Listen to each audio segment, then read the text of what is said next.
আমাদের সংস্কৃতি, আমাদের সংস্কার সর্বদা থাকবে আমাদের সাথে।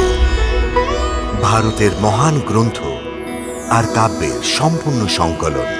সাবস্ক্রাইব করুন তিলক।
যখন দুই বালকের নামকরণ সংস্কারের সময় এলো, তখন বসুদেবের বড় ইচ্ছা হলো যে কোনো প্রকারে ওর কুলগুরু শ্রী গর্গাচার্যই ওর পুত্রদের নামকরণ করেন। আপনার ইচ্ছানুসারে শাস্ত্র মর্যাদার অনুরূপেই আপনার পুত্রের নামকরণ সংস্কার সম্পন্ন করে দেব। দেবকী মাতৃস্নেহ বশে পুত্রদের জন্য দুটি রেশমের পরিচ্ছদ বানিয়ে গুরুদেবকে দিলেন। গুরুদেব, আমি আমার ছেলের জন্য নিজের হাতে রেশমের এক পোশাক তৈরি করেছি। যদি রোহিণী দিদির আজ্ঞা হয় তো সংস্কারে ওকে পরিয়ে দেবেন। অতি উত্তম, যাও। দেবকী এ কথা জানতেন না যে বালকটিও তাঁরই পুত্র, সত্ত্বেও তিনি দুটি পরিচ্ছদই বানিয়েছিলেন। কোনো অনুমান নেই যে ও কত বড় হয়ে গেছে। আপনার দিব্য দৃষ্টি আছে, আপনি বলুন যে এটা পুরো হবে না এটি। গর্গ ঋষি তো সর্বজ্ঞানী ছিলেন, তাই তিনি স্মিত হাসলেন। ধন্য আপনার লীলা প্রভু। মায়ের আত্মার মধ্যেও এমন দিব্য জ্ঞান ভরে দাও যে অজান্তেও তার হাত দিয়ে সব কার্য ঠিক হয়ে যায়। এদিকে এই ভয় ছিল যে কংস যদি জানতে পারে যে বসুদেবের এক পুত্র রোহিণীর গর্ভে জন্মগ্রহণ করে গোকুলে পালিত হচ্ছে, তবে সেই বালকের প্রাণ সংশয় হতে পারে। ওনার আজ্ঞা, আমরা আপনার বালকের সংস্কার খুবই গুপ্ত রীতিতে করি। যদিও এই খবর জানে যে যাদবদের কুলগুরু দ্বারা কোনো বালকের সংস্কার করা হয়েছে, তো ওকেই ও দেবকী বৌঠানে অষ্টম সন্তান মেনে নেবে, যাতে ওই বালকের উপর ভারী সংকট আসতে পারে।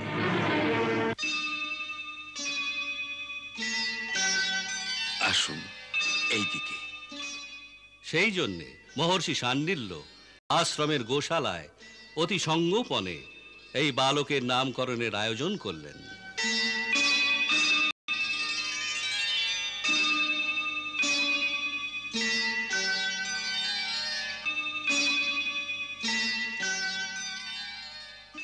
গর্গমুনি যখন প্রথমবার ভগবান কৃষ্ণের বাল্যরূপ দর্শন করলেন তখন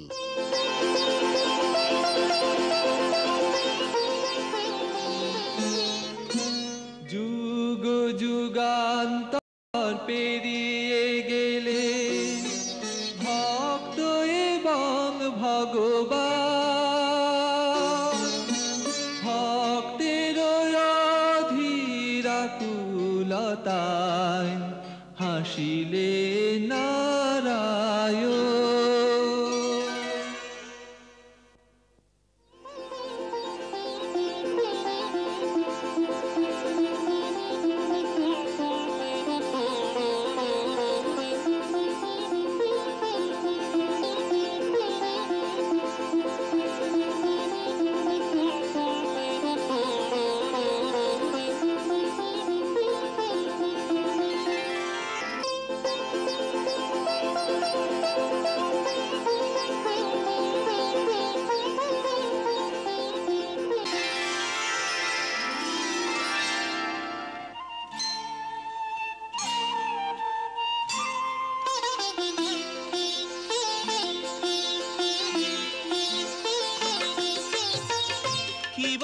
অপরূপ হয় নন্দ কিশোর মুনিবর যে আপনাতে বিভোর। হর্ষ পার হৃদয়ে আকাশে নয়নেতে জল ভরে ভরে আসে। অন্তরেরও কথা যে লুকান স্বামী যা জানেন শুধু অন্তর্যামী।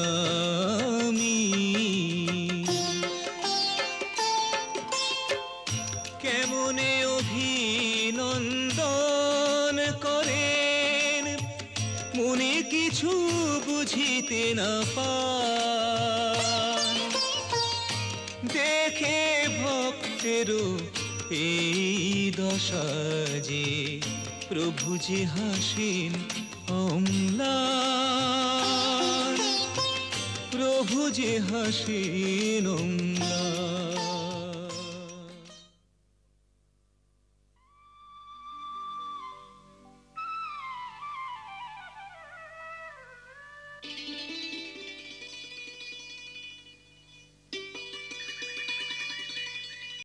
মুনিবর,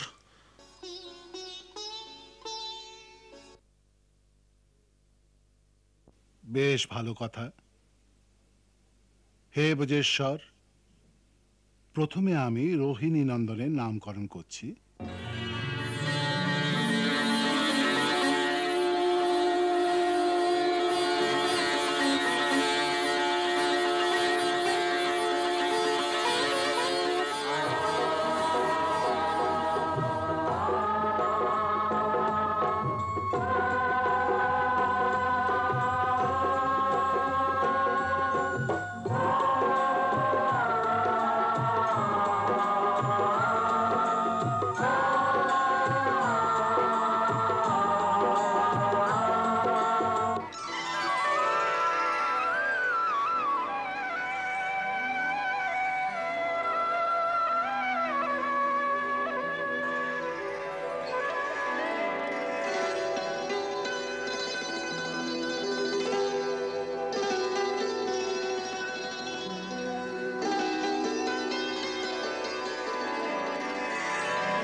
তুলা লগ্ন আর স্বাতি নক্ষত্রের দ্বিতীয় চরণে জন্মগ্রহণ করেছে এই দিব্য বালক। এত শক্তিশালী যে সারা ধরিত্রীর ভার আপন শক্তিতে উত্থিত করতে পারবে।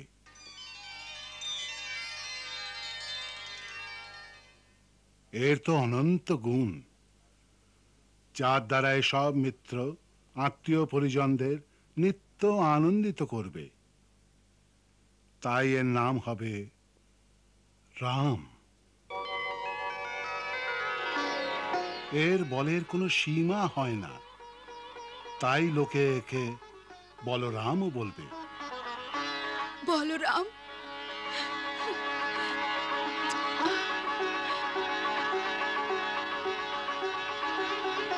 শঙ্কর্ষণ দ্বারা রোহিণীর গর্ভে প্রবেশ করেছে, সেই জন্যে এর এক নাম শঙ্কর্ষণও বলা হবে।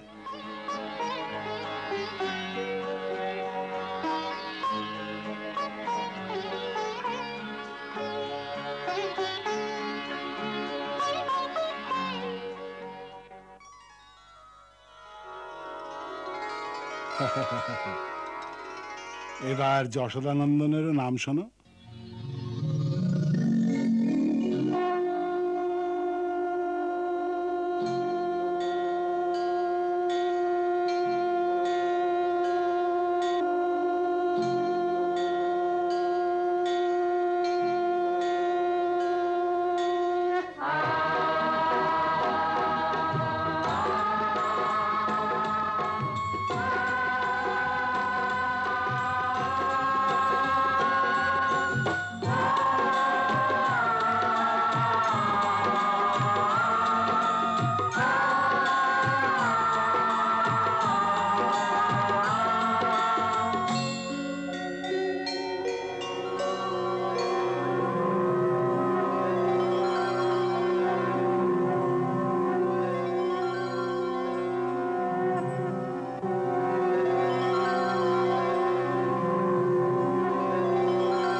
শ্রী নন্দ রায়, আমি তোমার শিশুর রূপের মধ্যে গোলকে অবস্থিত সাক্ষাৎ রাধিকাপতি ভগবান শ্রীকৃষ্ণের ছবি দেখতে পাচ্ছি।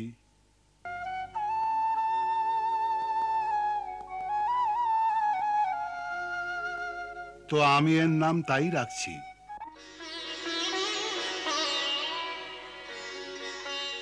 কৃষ্ণ কৃষ্ণ কৃষ্ণ কৃষ্ণ কৃষ্ণ কৃষ্ণ কৃষ্ণ কৃষ্ণ কৃষ্ণ কৃষ্ণ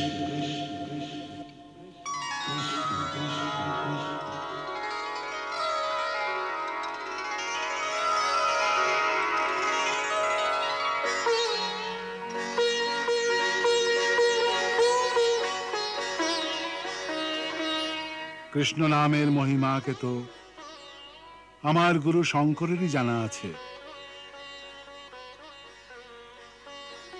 ওরই মুখের বাণী থেকে আমি এই নামের রহস্য জেনেছি।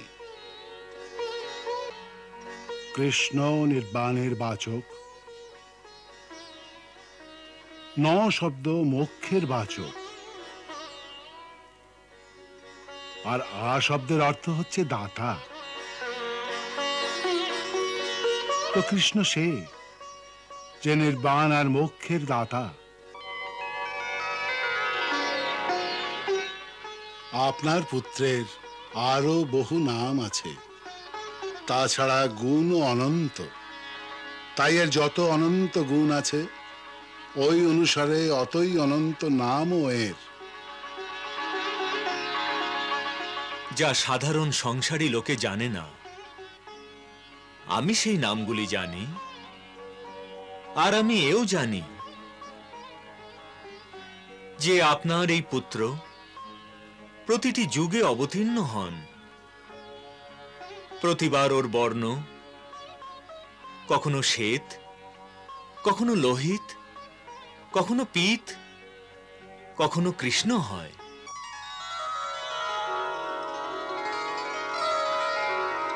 আমি আরেকটি রহস্যের কথা আপনাদের বলছি। আপনার এই পুত্র আপনাদের গৃহে আসার পূর্বে কখনো বসুদেবের গৃহে ভূমিষ্ঠ হয়েছিল। তাই এই রহস্যের কথা যারা জানেন তারা একে ভগবান বাসুদেবও বলবেন। সোনার জন্মকুণ্ডলীর বিষয় তো জেনে নিন। প্রভু, আপনি তো জ্যোতিষশাস্ত্রের রচয়িতা, ভূত ভবিষ্যৎ সবই জানেন।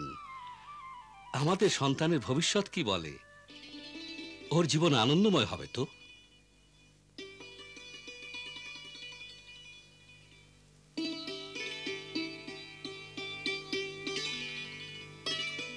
হে গোকুলপতি, আপনি বড় সুন্দর প্রশ্ন করেছেন। এই আনন্দ ঘনের নিকটে এত আনন্দ আছে যে ইনি বিতরণ করে করে ক্লান্ত হয়ে যাবেন, তবুও লেশমাত্র কম হবে না।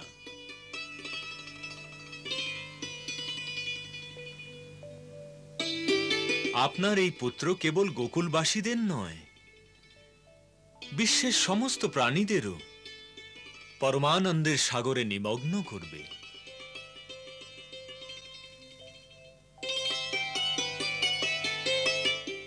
হে ব্রজেশ্বর, আপনার এই বালকের এক বড় বিশেষ গুণও আছে। তা কি প্রভু? সংসারে যে প্রাণী একে সত্যিকারের ভালোবাসবে, সেই প্রাণীকে ভেতরের বা বাইরের কোনো শত্রু কখনো হারাতে পারবে না। এর প্রেম সর্ববিজয়ী। ইনি বিশ্বের মাঝে প্রেমের এক অমর গঙ্গা বাহিত করবেন। হে নন্দরায়, যে দৃষ্টিতেই দেখুন, গুণে, জ্ঞানে, সৌন্দর্যে, শক্তি, কীর্তি আর বৈভবে আপনার এই পুত্র সাক্ষাৎ ভগবান নারায়ণের সমান হবেন। আপনারা বড় তৎপরতা আর সাবধানতার সাথে একে রক্ষা করুন।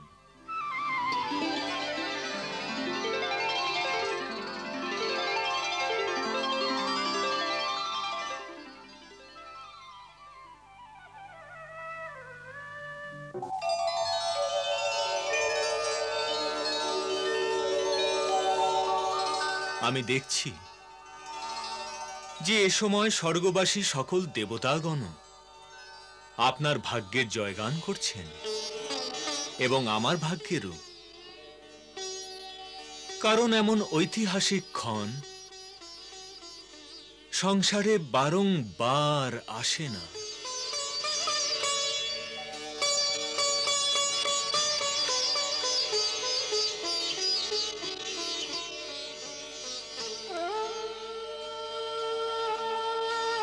হে ত্রিলোকের মহাশক্তিধর, তোমারি সুযশ অপার, তথাপি কৃপা করিলে মোরে, তুমি প্রভু পরম উদার, তুমি প্রভু পরম উদার।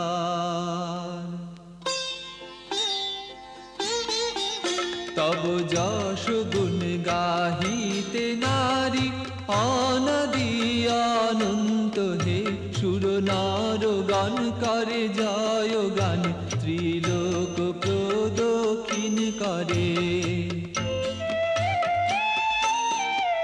নাহি শক্তি নাহি সামর্থ্য মোর, মতিহীন আমি হে নারায়ণ, মোরে ক্ষমা করি দাও ভক্তি হে, লইলাম আমি তব শরণ, লইলাম তব শরণ।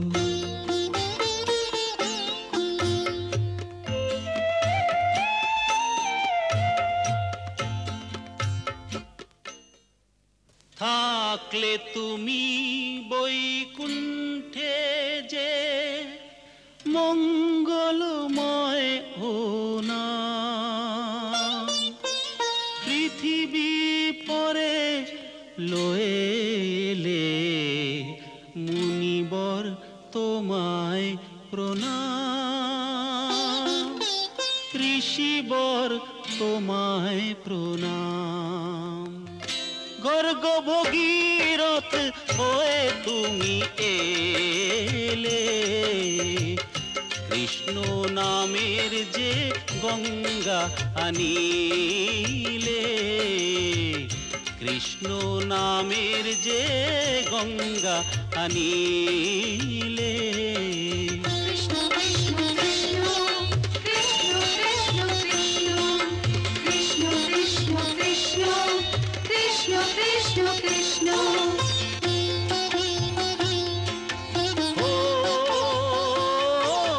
ভূমি আর গগন পরে বিশ্বে যে নিরন্তর গুঞ্জরিত হয় কৃষ্ণ নাম। কৃষ্ণ কৃষ্ণ কৃষ্ণ কৃষ্ণ কৃষ্ণ কৃষ্ণ কৃষ্ণ কৃষ্ণ কৃষ্ণ কৃষ্ণ কৃষ্ণ কৃষ্ণ। আসে প্রলয় যদি আর শুকায় পৃথ্বী নদী, মিটবে না যেন কৃষ্ণ নাম। কৃষ্ণ কৃষ্ণ কৃষ্ণ কৃষ্ণ কৃষ্ণ কৃষ্ণ কৃষ্ণ কৃষ্ণ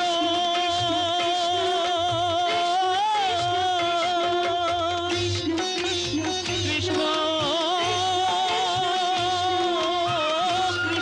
কৃষ্ণ।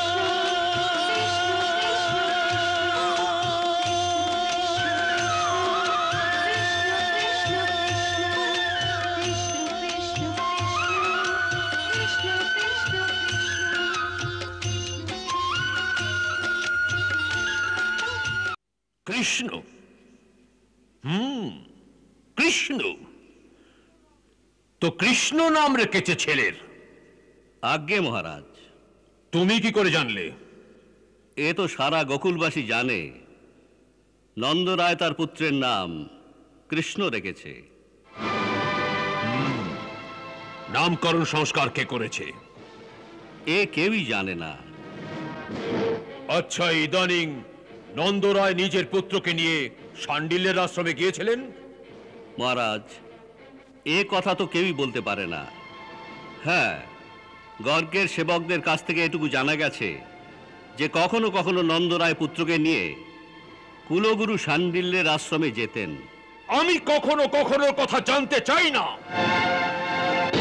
আমি এই জানতে চাই যে গত দুদিনে ওখানে গর্গমণি থাকাকালীন সেই অবসরেতে নন্দরায় নিজের পুত্রকে নিয়ে শাণ্ডিল্যের আশ্রমে গেছেন কিনা? মহারাজ, এ খবর কেউ জানে না। যদি গিয়ে থাকেন তো গুপ্ত রীতিতেই গিয়েছেন। যে কার্য গুপ্ত রীতিতে করা হয় ওর সংবাদ জানা গুপ্তচরের কাজ। তুমি তো বলছো যে এ সূচনা সার্বজনিক, যে নন্দরায় নিজের পুত্রের নাম কৃষ্ণ রেখেছে। তো এমনি সার্বজনিক সূচনা এনে তুমি কি এমন চমৎকার করেছো? হ্যাঁ, তোমার কাজ এই খোঁজ নেওয়া যে বালকের নামকরণ সংস্কার কোথায় করেছে, কে করেছে, কে সে পুজো করেছে, কে কে অতিথি ওখানে উপস্থিত ছিল। হ্যাঁ,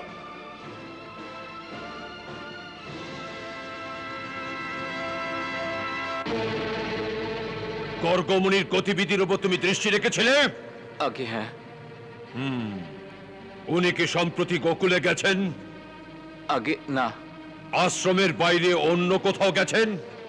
আগে না, উনি যমুনা পার হয়ে সোজা শাণ্ডিল্যের আশ্রমে গিয়েছিলেন, আর ওখান থেকে বেরিয়ে সোজা মথুরায় এসেছেন, আর কোথাও যাননি। আশ্রমে কোথায় ছিলেন? ওই গোয়াল ঘরের বাইরে এক কুটিরে ওর নিবাসের ব্যবস্থা করা হয়েছিল।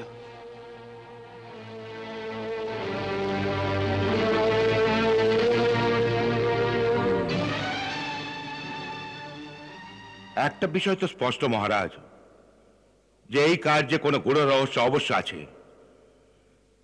একটু চিন্তা করুন, সাধারণ পরিস্থিতিতে নন্দর আপন পুত্রের নামকরণ সংস্কার বড় ধুমধামের সাথে করা উচিত ছিল। এত বছরের প্রতীক্ষার পর ওর ঘরে সন্তান হয়েছে, এই কারণে তো এই উৎসব আরো বড় হওয়া উচিত ছিল। না কেবল আত্মীয় স্বজন, বরং আশপাশের 10-20 গাঁকে ভোজন করানো উচিত ছিল ওর। কিন্তু এমন কিছুই হয়নি। এক চোরের মতো আপন পুত্রের নামকরণ করে গ্রামবাসীদের এই বলা যে আমার পুত্রের নাম কৃষ্ণ। এমন তো নির্ধন দরিদ্র ব্যক্তিও করে না। সেও আপন জাত ভাইদেরকে নিজের আনন্দে সম্মিলিত করবে।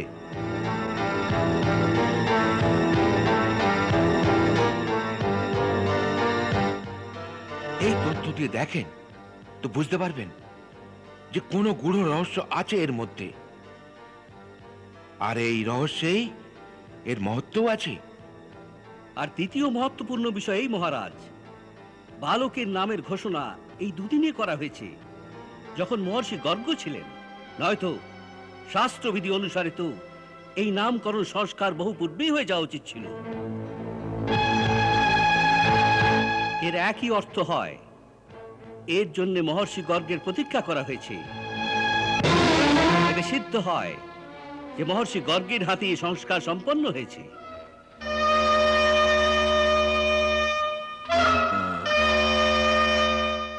যদি গর্গমুনির হাতে নামকরণ হয়েছে তো এর মানে এই সিদ্ধ হয় যে এই বালক নন্দরায়ের নয়, বরং বসুদেব আর দেবকীর পুত্র। একটা বিষয় আমি বুঝতে পারছি না, যে আমরা এই বিষয় সিদ্ধ করার জন্য এত জোর কেন দিচ্ছি যে ও নন্দের পুত্র না বসুদেবের, দুজনের মধ্যে যারই হোক। কিন্তু এই ব্যাপারে অস্বীকার করা যায় না যে এই কৃষ্ণ নামের বালক আমাদের পরম শত্রু। এই পুতনাকে মেরেছে, শ্রীধরকে অথর্ব করে দিয়েছে, কাগাসুরের মৃত শরীরকে ভরা প্রাসাদে মহারাজের সামনে ফেলে মহারাজকে যেন যুদ্ধে আহ্বান করেছে, এবং উৎকচের মতো পরম বীরকে একই আঘাতে জমলায় পাঠিয়েছে। এতে এখন কোনো সন্দেহ নেই যে সব এই বালকেরই মায়াবী ছলচাতুরি। যখন শত্রু সিদ্ধ হয়ে গেছে তখন আমাদের কেবল একটা ব্যাপারে বিহিত করা চাই, যে ওর সম্মুখীন কোন শক্তির দ্বারা হওয়া যায়, কি প্রকারে ওকে নাশ করা যায়। এতে কি আসে যায় যে বালক নন্দন হোক অথবা বসুদেবের? হ্যাঁ, অন্তর আছেই, আর এই অন্তর বড় মহত্ব রাখে। যে যদি এ নন্দর পুত্র হয় তো এ কেবল কোন সাধারণ মায়াবী শক্তি, যাকে বিষ্ণু বিচলিত করার জন্য পাঠিয়েছে হয়তো, যাতে ওর এই চালে ফেসে আমরা একেই আমাদের আসল শত্রু ভেবে নিই, আর এর উপরে আমরা আক্রমণ করতে থাকি।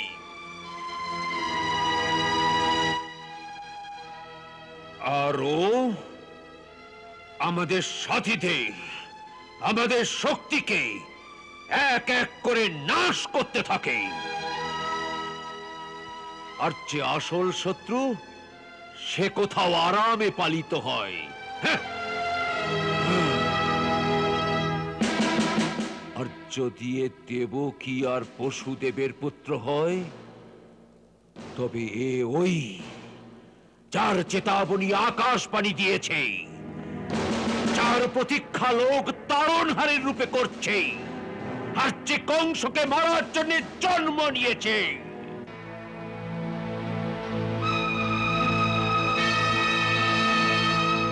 এই জন্যে জানা অতি আবশ্যকই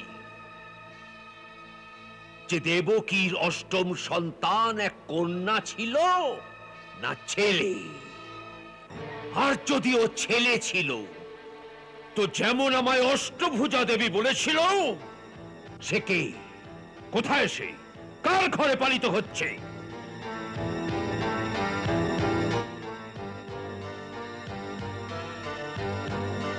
এই জানবার এক উপায় আমি বুঝতে পারছি। কি? বসুদেব। বসুদেব? হ্যাঁ, বসুদেব। বসুদেব সত্যবাদী, অসত্য বলে না। মহারাজ ওকে সোজা প্রশ্ন করুন, আর ও যদি উত্তর না দেয় তো ওকে এমন যন্ত্রণা যেন দেওয়া হয় যে ও সত্য বলতে বাধ্য হয়ে যায়। এ বিষয়ে বিচারযোগ্য চানুর।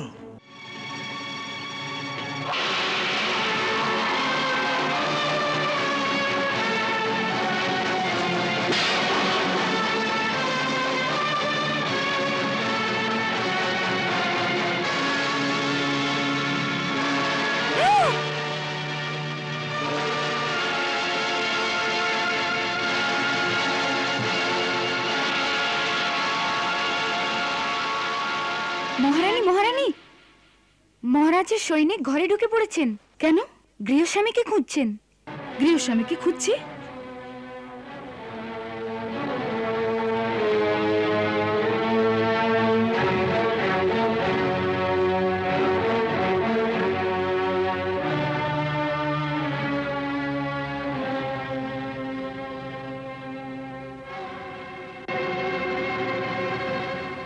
এই প্রকার এখানে আসার কারণ?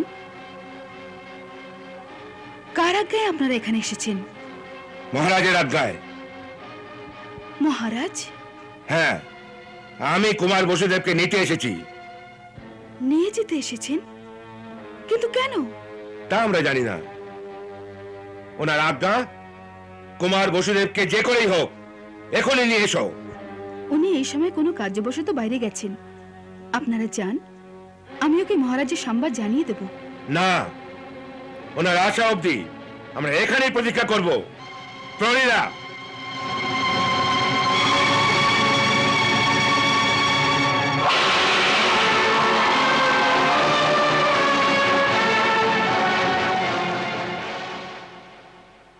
কুমার বসুদেব, আমি আপনার পুত্রের নামকরণ করে দিয়েছি।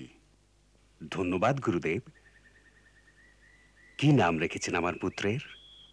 বলরাম। বলরাম, সুন্দর, অতি সুন্দর নাম। দেবকী শুনলে ও অতি প্রসন্ন হবে। ও প্রায় কল্পনাতে আপন পুত্রের চিত্র মনে মনে আঁকতে থাকে। কতবার তো ওর সাথে কথাও বলে। একবার বলছিল, সোনা সোনা বলে কত ডাকি, তবুও শোনেই না। বলে, সোনা তো সব বালককে বলা হয়, আমায় আমার নাম ধরে ডাকো। পাগলি যে, তাই এমনি কথা বলে থাকে। কিন্তু আজ যখন ওর পুত্রের নাম জানতে পারবে, তো ও অতি প্রসন্ন হবে। গুরুদেব, দেবকী জিজ্ঞেস করছিল যে ওই দুই পোশাকের মধ্যে ওর পুত্রের কোনটা পরনে ঠিক হয়েছে? দুটো পোশাকই ওর দুই পুত্রের পুরো হয়ে গেছে।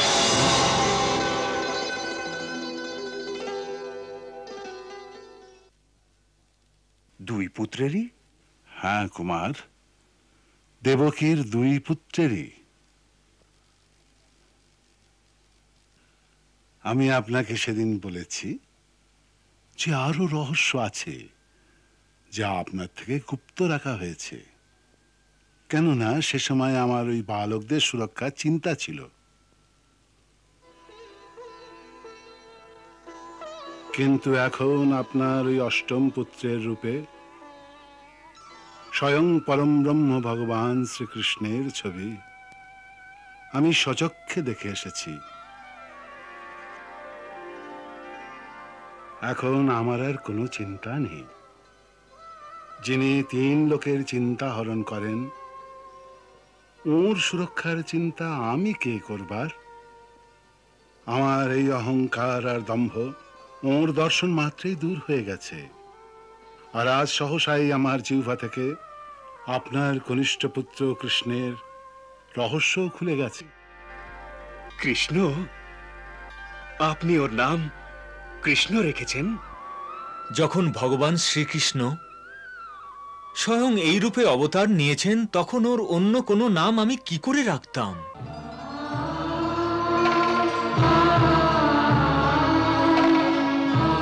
গুরুদেব, আপনার কথার অর্থ এই যে আমাদের অষ্টম সন্তান ওই কন্যা? না, ছিল না। আপনার অষ্টম সন্তান কন্যা ছিল না। আপনার অষ্টম সন্তান তো এক পুত্র ছিল, ঠিক যেমন আকাশবাণী হয়েছিল। পুত্র ছিল? হ্যাঁ। আর আর আর ওই সেই তো কৃষ্ণ, যে এই সময় শ্রীনন্দ রায়ের পুত্র বলে পরিচিত।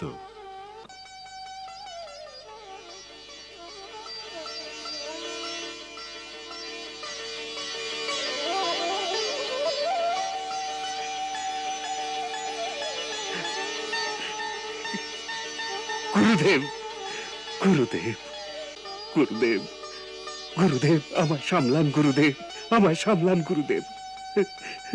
মনে হচ্ছে আমার হৃদয়ের গতি রুখে যাবে গুরুদেব। আনন্দের এই উপহার সহ্য করা কঠিন গুরুদেব, সহ্য করা কঠিন।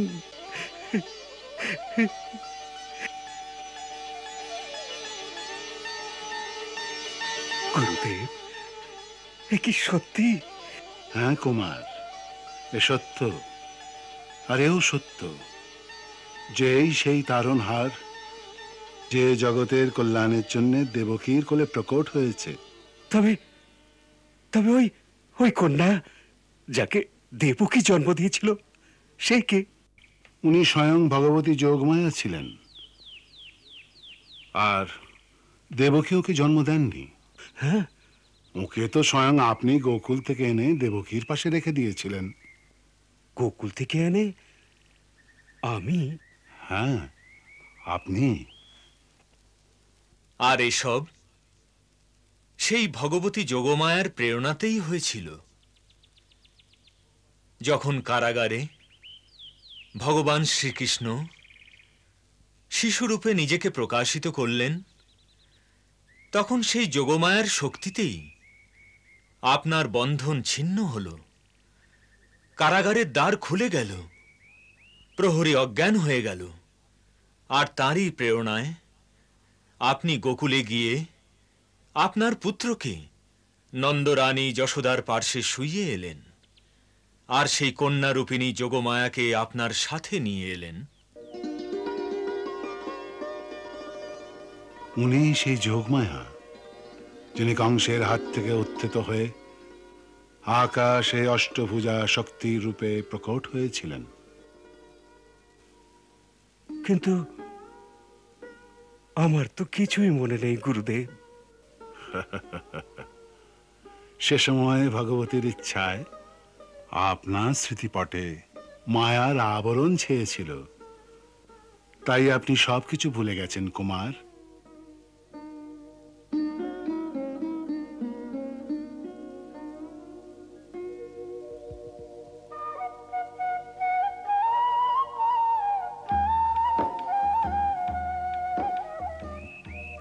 এমন দিব্য অনুভূতিতে আমার চেতনা, আমার স্মরণ শক্তিকে বঞ্চিত করে রেখে আমার সাথে অন্যায় করা হয়েছে গুরুদেব। গুরুদেব, আপনার ক্ষমতা তো অপার, তাই কৃপা করে যোগমায়াকে বলুন যে এমন বিচিত্র লীলা যা যা সহস্র যুগ ধরেও এই ধরিত্রীর উপর পূর্বে কখনো হয়নি, সেই বিচিত্র লীলার এক সক্রিয় অঙ্গ হয়েও যার আনন্দের স্মৃতি থেকে আমি বঞ্চিত থাকি, এ ন্যায়োচিত নয়। যতদূর এই আশঙ্কার প্রশ্ন ওঠে যে আমি সত্যবাদী, তো আমি আপনাকে কথা দিচ্ছি, আমি বললেই তো সত্য বলবো না, কিন্তু যদি বলবই না, তো আমার শরীরের সহস্র টুকরো করলেও কেউ আমায় বলার জন্য বাধ্য করতে পারবে না। এতটা আমার উপর বিশ্বাস রাখুন গুরুদেব। কিন্তু আমায় ওই দিব্য অনুভূতির স্মৃতিটুকু ফিরিয়ে দিন। ওর এক এক ক্ষণকে আমার সামনে আবার জীবন্ত করে দিন গুরুদেব, যাতে আমি মনের চোখ দিয়ে ওই স্মৃতিকে বারবার অনুভব করতে পারি। ওর এক এক ক্ষণকে আমি বারবার আবার যেন দেখতে পাই।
কি ব্যাপার দেবী? দ্বারে কোনো দ্বারপাল নেই, ঘরের মধ্যেও চুপচাপ, না সেবক না সেবিকা, আর আর আপনিও এভাবে একা চুপচাপ দাঁড়িয়ে আছেন। কি হয়েছে? কিছু না, আমি আপনার বিষয়ে চিন্তা করছিলাম। আমিও আপনার বিষয়ে চিন্তা করছিলাম। আমি এই চিন্তা করছিলাম যে আপনাকে ওই রহস্য আমি বলি কি না বলি। ওই যা গুরুদেব।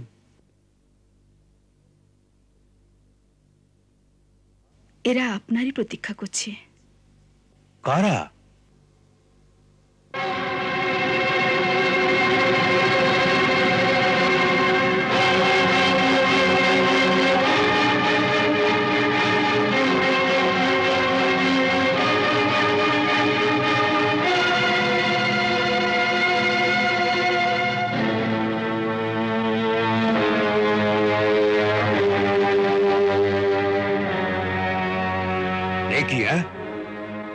মহারাজ আপনাকে এই মুহূর্তে রাজপ্রাসাদে যেতে বলেছেন।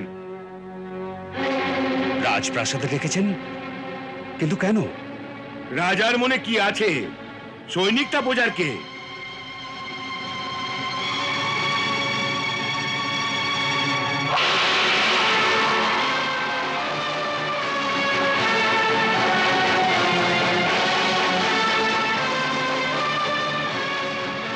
ঠিক আছে, চলো। আমিও সাথে যাব। না, কেবল একেই নিয়ে যাওয়ার আজ্ঞা হয়েছে। ধৈর্য ধরো, চলো। চলুন।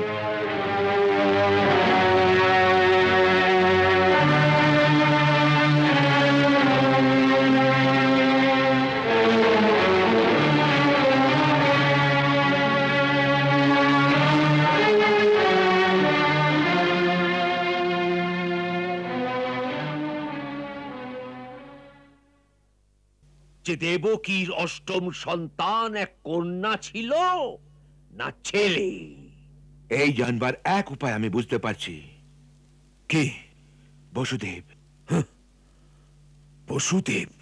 হ্যাঁ, বসুদেব। বসুদেব সত্যবাদী, অসত্য বলে না। মহারাজ ওকে সোজা প্রশ্ন করুন, আর ও যদি উত্তর না দেয় তো ওকে এমন যন্ত্রণা যেন দেওয়া হয় যে ও সত্য বলতে বাধ্য হয়ে যায়। যখন কংসের সৈনিক বসুদেবের প্রাসাদে তাকে বন্দী করতে গেল, তখন বসুদেব প্রাসাদে উপস্থিত ছিলেন না। আমি কুমার বসুদেবকে নিতে এসেছি। উনি এই সময় কোনো কার্যবশত বাইরে গেছেন। আপনারা যান, আমি ওকে মহারাজের সংবাদ জানিয়ে দেব। না, ওনার আশা অবধি আমরা এখানেই প্রতীক্ষা করব। প্রহরীরা,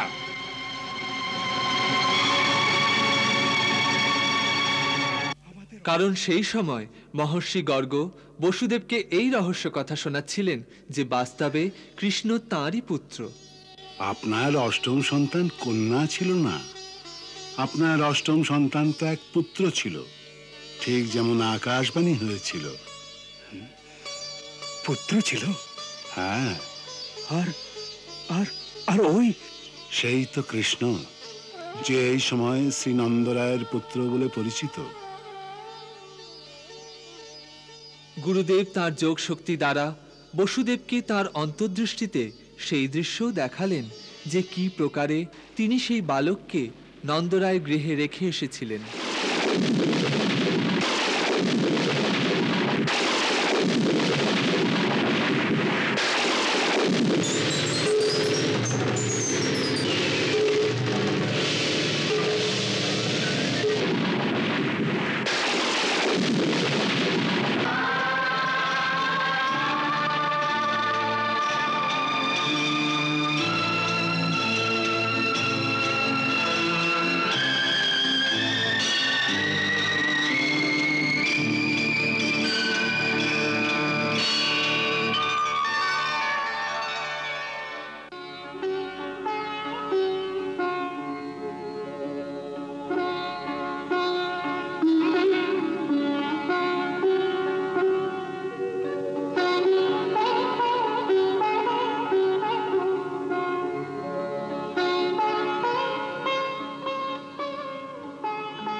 বসুদেব গৃহে ফিরে দেবকীকে সেই গূঢ় রহস্য উদ্গ্রীব হয়ে জানাতে চাইলেন যে কৃষ্ণ তাঁদেরই পুত্র। আমি এই চিন্তা করছিলাম যে আপনাকে ওই রহস্য আমি বলি কি না বলি। ওই যা গুরুদেব।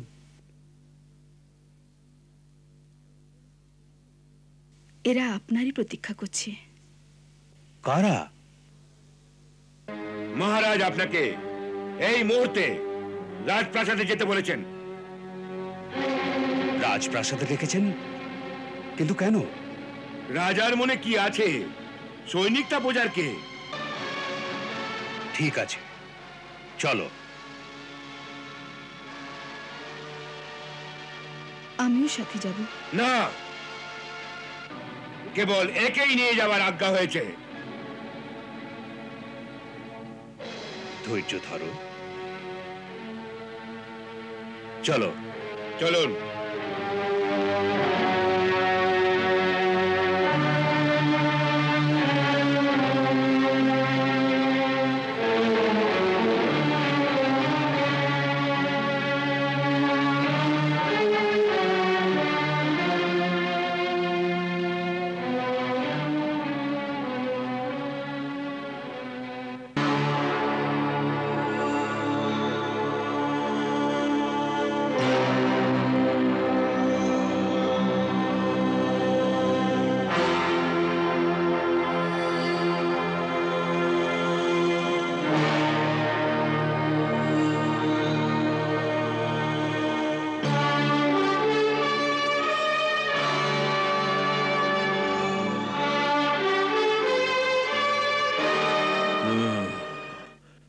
তুমি যেতে পারো।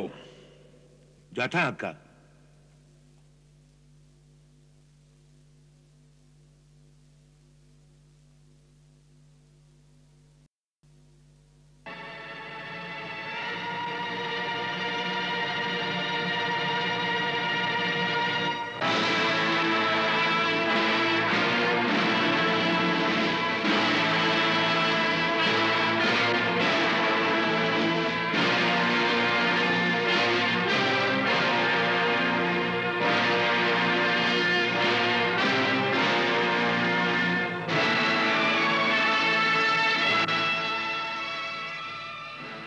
কুমার বসুদেব, তুমি নিজে নিজেকে সত্যবাদী বলে থাকো। যদি তোমার ন্যায় সত্যবাদী অসত্য বলে তো তাকে কি দণ্ড দেওয়া উচিত? দণ্ড দেওয়ার কর্ম তো রাজার, তাই তা রাজাই নিশ্চিত করবেন অসত্য বলার জন্য কি দণ্ড দেওয়া উচিত। হ্যাঁ, এর অর্থ এই যে তুমি এই কথা স্বীকার করছো যে তুমি অসত্য বলেছ। না, আমি এ কথা স্বীকার করি না যে আমি কোনো অসত্য বলেছি। তুমি অবশ্যই অসত্য বলেছ। আর এ কথা অস্বীকার করে আরেক অসত্য বলছো। যখন ওকে নিজের অষ্টম সন্তান বলে তোমরা ওই কন্যাকে আমার হাতে দিয়েছিলে, তখনই আমার সন্দেহ হয়েছিল যে অবশ্যই আমার সঙ্গে কোনো ছল করা হচ্ছে। তখন আমি স্বয়ং তোমায় প্রশ্ন করেছি যে কথা সত্যি যে কন্যার জন্ম হয়েছে। তখন সেই সময়ে তুমি তোমার ছাতি ঠুকে বলেছিলে, হ্যাঁ একথা সত্যি। কি ওই সময় তুমি সত্যি বলেছিলে? হ্যাঁ, ওই সময় আমি যা কিছু বলেছিলাম তা সত্য ছিল। অসত্য! তুমি আবার অসত্য বলছো। বারবার অসত্য বললে অসত্যকেই সত্য সিদ্ধ করা যায় না।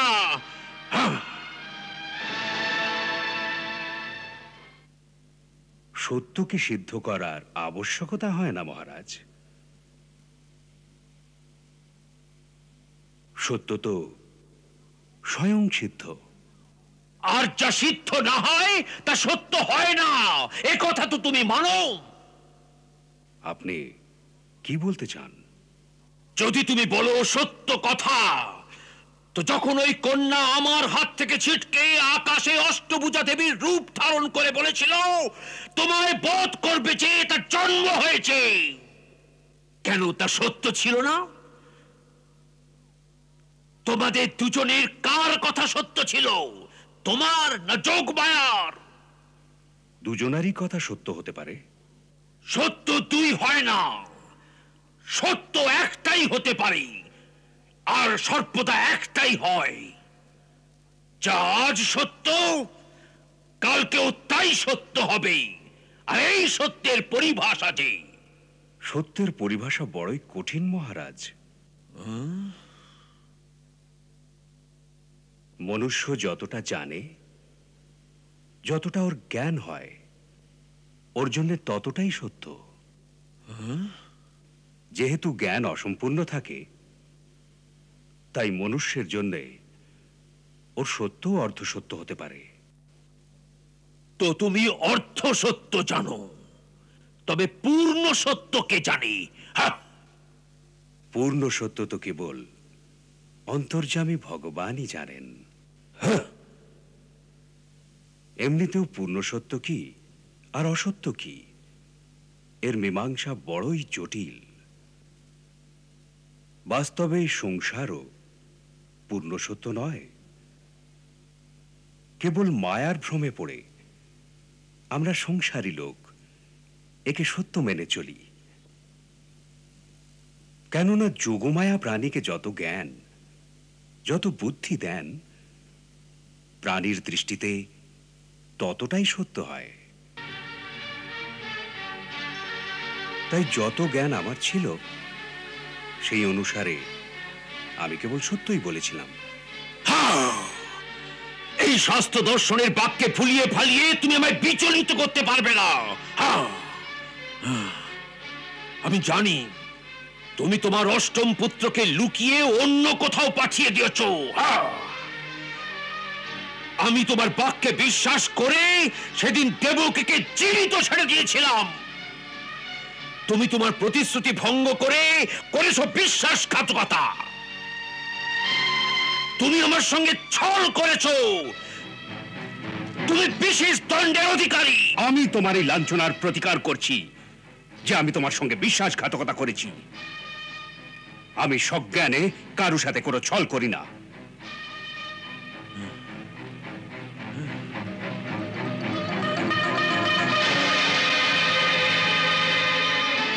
তো এর অর্থ হলো এই যে তুমি ওই সময় জ্ঞানী ছিলে না। এখন কি সজ্ঞানী আছো? এবার কিছু বলতে পারো? আমি অন্তিম বার প্রশ্ন করছি বসুদেব।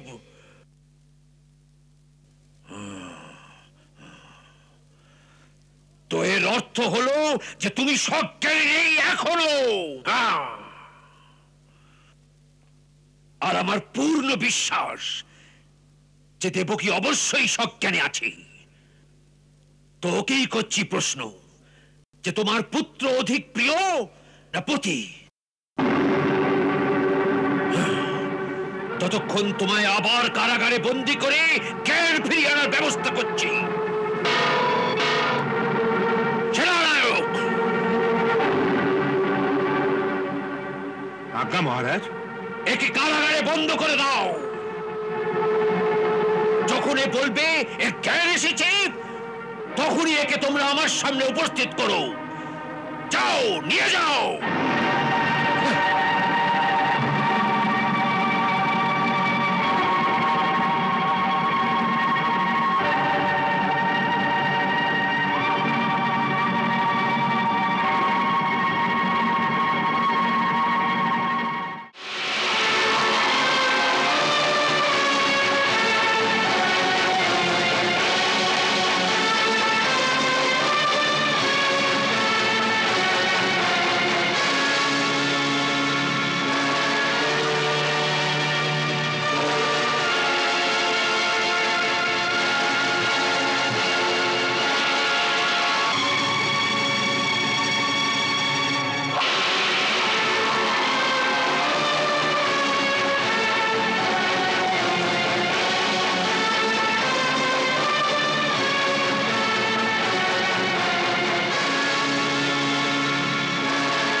দেবকী, আমি এসেছি করতে একটি প্রশ্ন, কে তোমার অষ্টম পুত্র গোকুলে পালিত হচ্ছে? আমার কথার উত্তর দাও। ওই কৃষ্ণ নামের বালক যে নন্দের আর যশোদার পুত্র বলে পরিচিত, সেই কি তোমার অষ্টম পুত্র, যাকে তোমরা ছল করে ওখানে পাঠিয়ে দিয়েছ? না ভ্রাতা, ও তো নন্দরায় যশোদা বৌঠানের পুত্র। ও তো আমার কেউ নয়।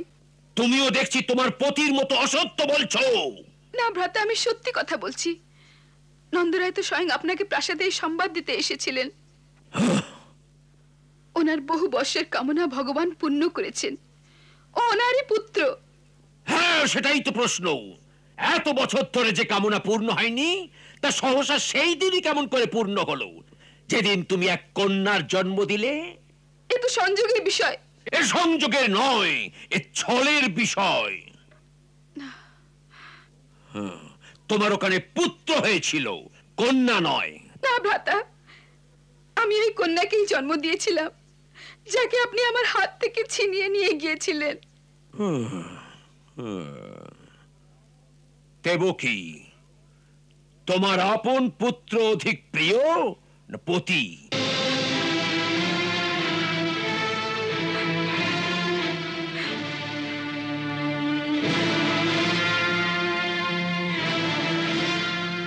তোমার আপন পুত্র অধিক প্রিয় না পতি? ভ্রাতা, ভ্রাতা, এই কথা এখন কেন? আমি ঠিকই বলছি। আমার সঙ্গে ছল করার পরিণাম বড় ভয়ঙ্কর হবে। আমায় সত্যি সত্যি বলো, তুমি আপন পুত্রকে লুকিয়ে কোথায় পাঠিয়েছ? যদি অসত্য বলো, তো প্রথমে তোমার পতিকে শুলিতে চড়িয়ে দেব। না ভ্রাতা, আমার উপর দয়া করো। আমার পতি সত্যবাদী, উনি কখনো অসত্য বলেন না। তুমি আমার সারা সন্তানদের আমার থেকে ছিনিয়ে নিয়েছো, এবার আমার পতি থেকে বঞ্চিত করো না। আপন হাতে আপন বোনের সিঁদুর মুছে দিও না। আমি শপথ করে বলছি যে আমি কোনো ছল করিনি। আমার অষ্টম সন্তান ওই কন্যাই ছিল।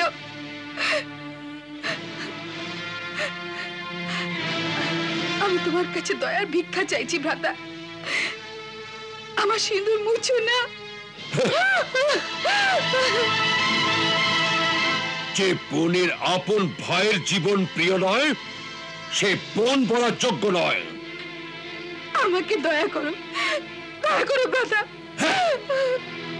সেনানায়ক! আজ্ঞা মহারাজ। এরা সোজাসুজি বলবে না।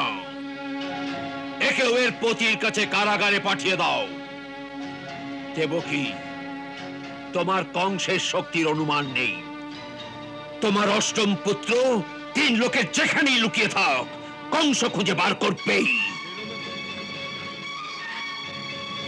আর এবার আমার কথাও শোনো।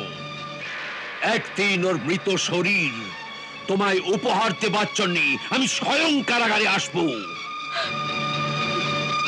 নিয়ে যাও একে।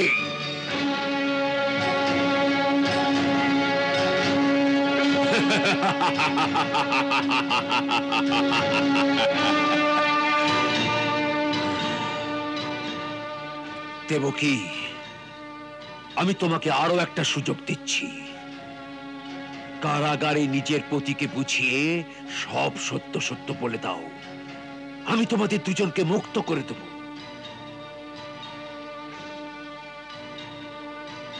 এক প্রাসাদ বানিয়ে দেবো তোমাদের।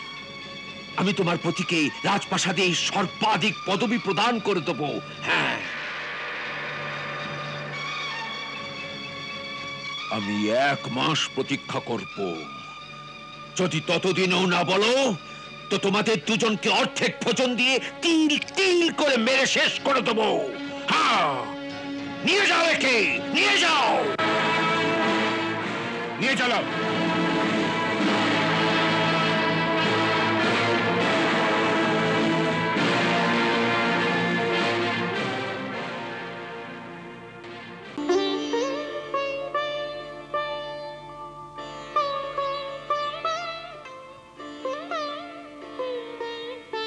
আমি আপনাকে সেদিন বলেছি যে আরো রহস্য আছে যা আপনার থেকে গুপ্ত রাখা হয়েছে,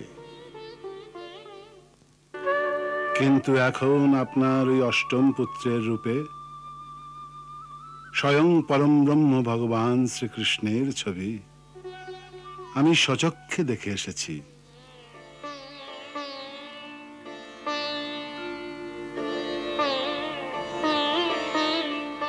আর এও সত্য যে এই সেই তারণহার যে জগতের কল্যাণের জন্য দেবকীর কোলে প্রকট হয়েছে।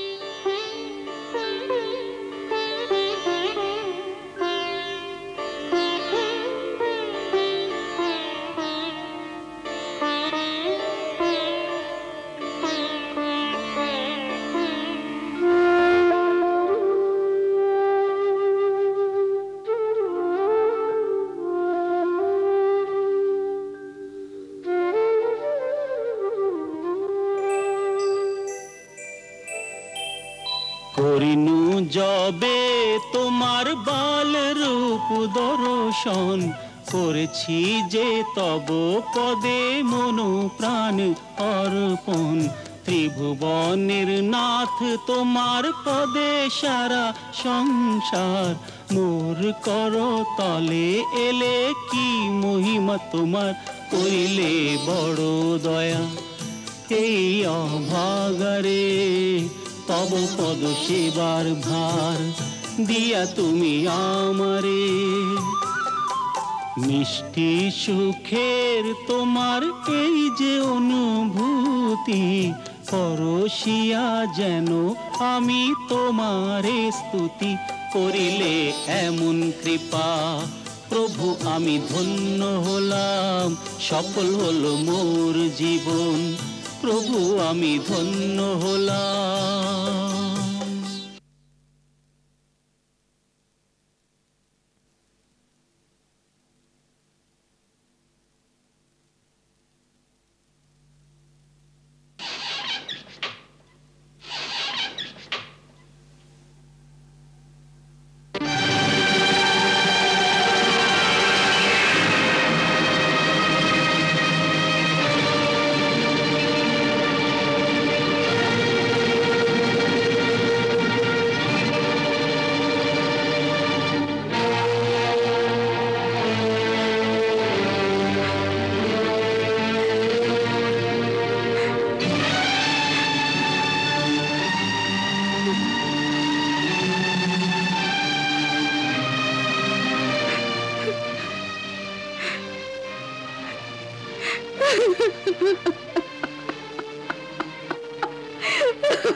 না দেবকী, এমন কাঁদতে নেই।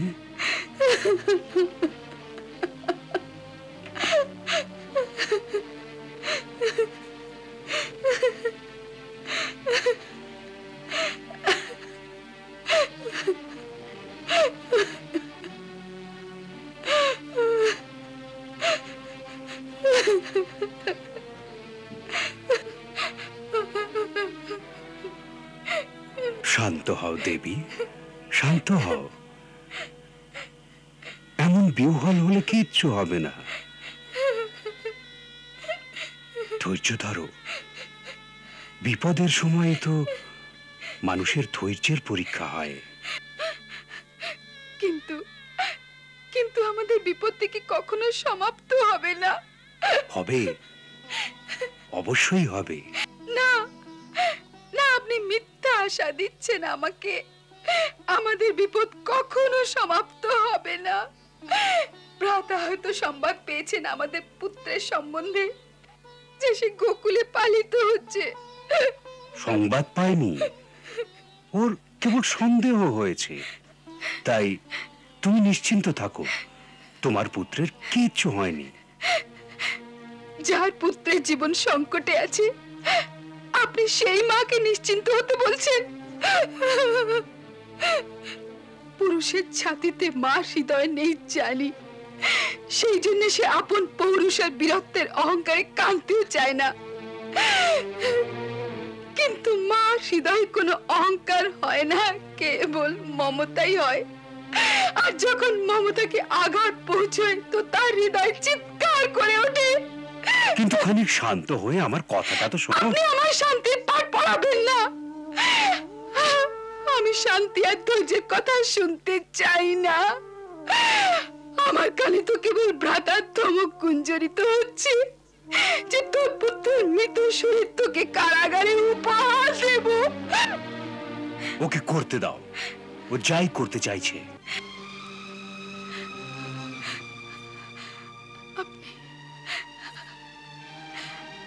আপনি কোন পাথর দিয়ে তৈরি? আপনি কখনো বিচলিত হন না। মানুষের এত ভাবনাহীন, এত পাথর তো হওয়া উচিত নয়। কে জানে আমি কোন পাপ করেছি যে বিধাতা আমার কোষ্ঠীতে দুর্ভাগ্য লিখে দিয়েছেন। মানুষ কত না অজ্ঞানী হয়, কতবার তার সত্যের জ্ঞান না হয় সে নিজের সৌভাগ্যকেই দুর্ভাগ্য ভাবতে থাকে। ছয় ছয় পুত্রের হত্যা হয়ে গেল, আরো সপ্তম কেউ মারতে চলেছে। আপনি তাকে সৌভাগ্য বলছেন?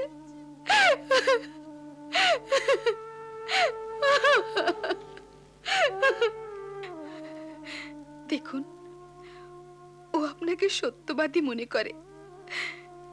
যদি একবার ওকে সত্য বলে দেন যে আমাদের অষ্টম সন্তান পুত্র নয় কন্যা ছিল, তোর বিশ্বাস হয়ে যাবে। নয়তো আমার সপ্তম পুত্রকে অষ্টম পুত্র ভেবে নিয়ে ওরও হত্যা করে দেবে। না, এ সম্ভব নয়। আমিও বলতে পারি না। কেন কেন বলতে পারেন না? কারণ এ সত্য নয়। এ সত্য নয়, তবে সত্য কি? এই বলার জন্য তুমি সময় দিচ্ছ কোথায়? দেবকী সত্য এই যে যে তোমার অষ্টম পুত্র জীবিত। হ্যাঁ, তোমার অষ্টম পুত্র জীবিত। হ্যাঁ দেবকী, তোমার অষ্টম পুত্র জীবিত। তোমার অষ্টম সন্তান এক কন্যা নয়, বরং পুত্র ছিল, আর ওর নাম হচ্ছে কৃষ্ণ। হ্যাঁ দেবকী, ওর নাম কৃষ্ণ। বড়র নাম বলভদ্র আর ছোট নাম কৃষ্ণ। বলভদ্র আর কৃষ্ণ, কৃষ্ণ বলভদ্র আর কৃষ্ণ, কৃষ্ণ।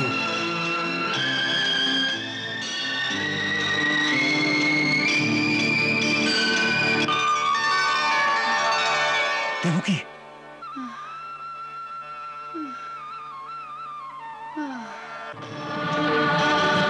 দেবকী, দেবকী, দেবকী সামলাও নিজেকে। দেবকী সামলাও, দেবকী সামলাও নিজেকে। দেবকী, দেবকী, দেবকী, দেবকী, দেবকী।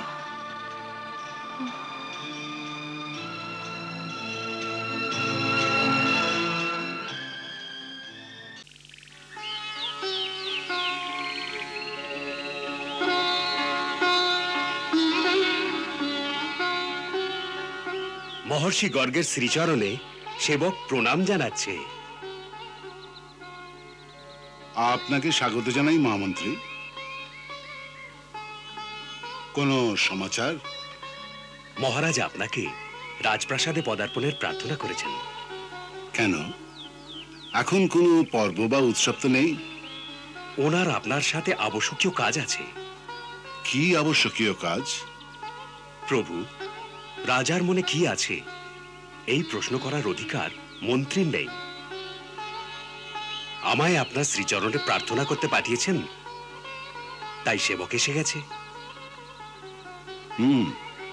অতি উত্তম, আমি আসছি।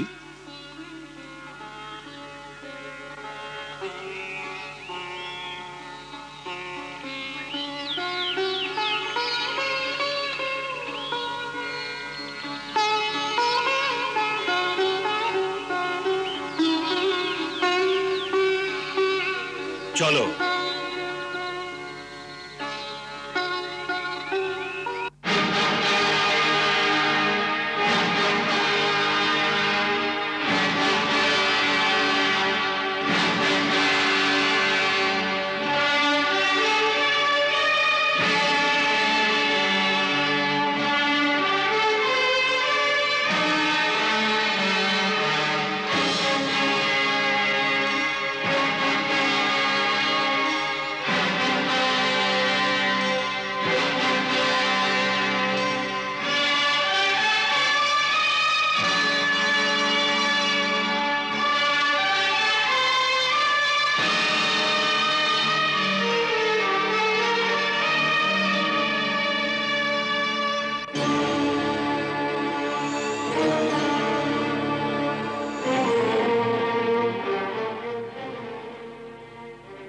আপনি বিরাজ করুন, আমি মহারাজকে আপনার আসার সূচনা দিচ্ছি।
রাজন, আপনি আমায় এখানে কি কারণে স্মরণ করেছেন?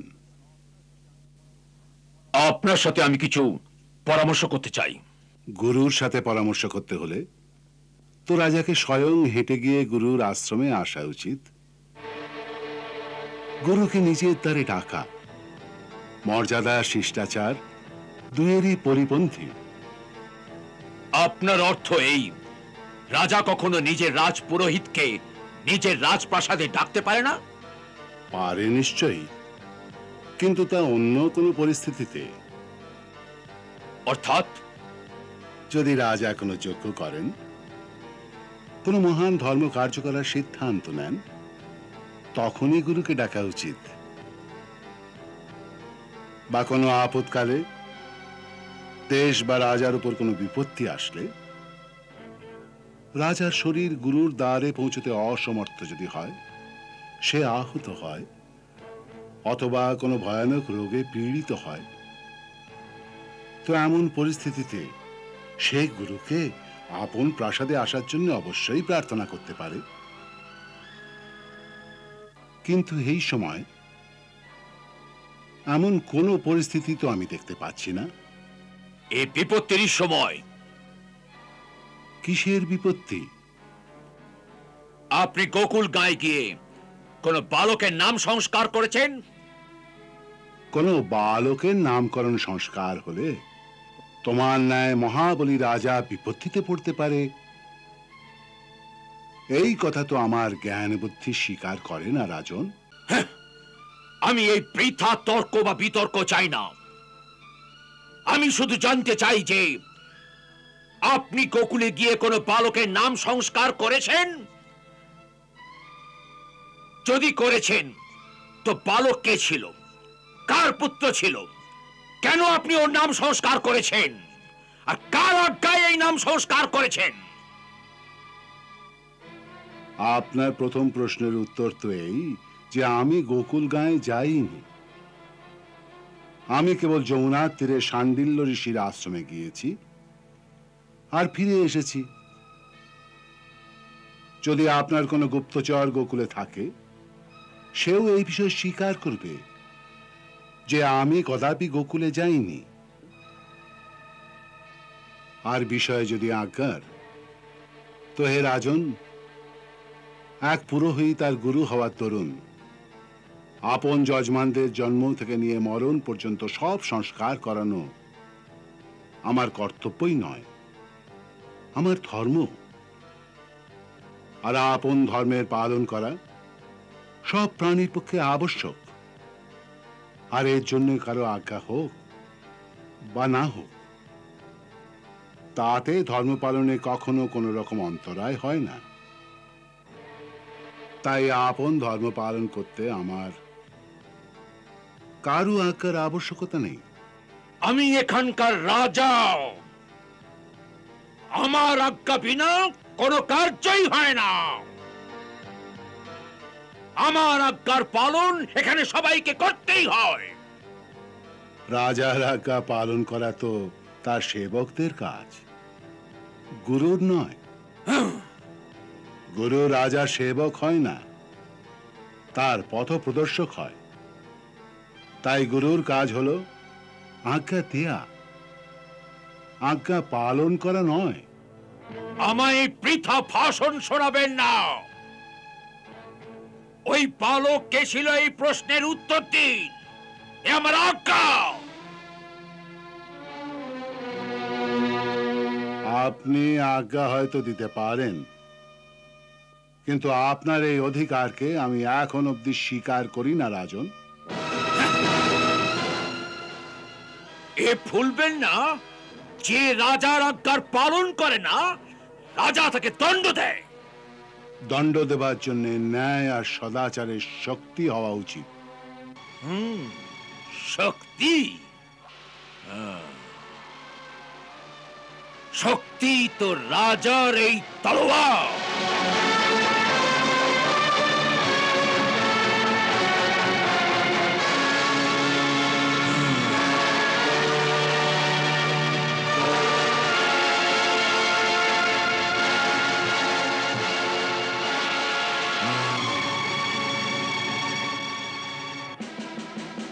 রাজন, তুমি একটি একটি করে মর্যাদা শিষ্টাচারের সব রকম সীমায় অতিক্রম করে যাচ্ছ। তুমি তো সামান্য শিষ্টাচারও ভুলে গেছো। গুরুকে ঘরে ডেকে তাকে কখনো প্রতীক্ষা করতে বলা যায় না, বরং স্বয়ং দ্বারে গিয়ে তাকে স্বাগত জানানো হয় আর তার চরণ স্পর্শ করা হয়। গুরু আজ্ঞা দিলে তবেই আসনের ওপর বসা যায়। আমি ওই সময় উঠে যেতে চেয়েছি, তবু আমি উঠিনি এই কারণে যে পরিস্থিতিতে তুমি মথুরার রাজমুকুট পরেছিলে, সেই পরিস্থিতিতে তুমি কোনো বিদ্বান গুরুর কাছে রাজনীতির এই সামান্য শিক্ষা প্রাপ্ত করার সময়ই পাওনি যে রাজার গুরুজনদের সাথে কেমন করে ব্যবহার করা উচিত। তাই তোমার এই অজ্ঞানতার অহংকারের কারণ বুঝতে পেরে আমি ক্ষুব্ধ হইনি, চুপ রয়েছি। কিন্তু এখন আর বসতে পারি না, কারণ তোমার এই তরবারের ক্রূর প্রদর্শনের পর এ খুবই সম্ভব যে আমার সংযম ভেঙে ক্রোধ না এসে যায়। তার পূর্বেই তোমার সমস্ত ধৃষ্টতাকে আমি ক্ষমা করছি। তোমাকে আশীর্বাদ করছি যে ভগবান তোমাকে সদ্বুদ্ধি দিন আর তোমার কল্যাণ হোক।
সৈনিক, ওই বৃদ্ধকে রাজপ্রাসাদের বাইরে যেতে দিও না। ওর ঘাড় ধরে হিঁচড়ে আমার সামনে নিয়ে এসো। হ্যাঁ, দাঁড়াও মহামন্ত্রী। ক্ষমা করুন মহারাজ, এ আমাদের হিতের হবে না। এক ভিক্ষে চেয়ে বেড়ায় সাধু রাজার শক্তিকে শাসিয়ে দিয়ে চলে যায়, আর তুমি তাকে রুখতেও চাও না। রাজার রাজদণ্ডের মর্যাদা কোথায়? আপনি রাজদণ্ডের কথা বলছেন, কিন্তু আপনি ভুলে যাচ্ছেন যে এই তপস্বীর কাছে ব্রহ্মদণ্ড আছে। ব্রহ্মদণ্ড? হ্যাঁ, আপনি ওই কথা শুনেছেন না? এ কি প্রকারে মহর্ষি বশিষ্ঠ নিজের ব্রহ্মদণ্ডের দ্বারা রাজা বিশ্বামিত্রের সারা সেনাকে ভস্ম করে দিয়েছিলেন। মহর্ষি গর্গ সেই শ্রেণীরই এক দিব্য যোগী। ওর শক্তিকে জাগিয়ে তোলা আমাদের হিতের হবে না। আমাদের এই চালই অন্যায় ছিল। যদি এই মহাত্মাদের সাহায্য নিতে হয় তো ওদের দয়া আর করুণাকে জাগানো উচিত। যেমন বড় বড় দৈত্য আর অসুর নিজেদের মিনতি জানিয়ে ভগবান শিবকেও প্রসন্ন করে নিজেদের মনোমত বরদান পেয়ে থাকে, তেমনি এই সিদ্ধ মুনিরাও বড়ই সরল হন। ওদের শক্তির সাথে লড়াই করে নয়, ওদের সেবা করেই কিছু পাওয়া যায়। কংস কারোর কাছে দয়ার ভিক্ষা চাইতে পারে না। হ্যাঁ, তার নিজের শক্তির উপর ভরসা আছে। হ্যাঁ,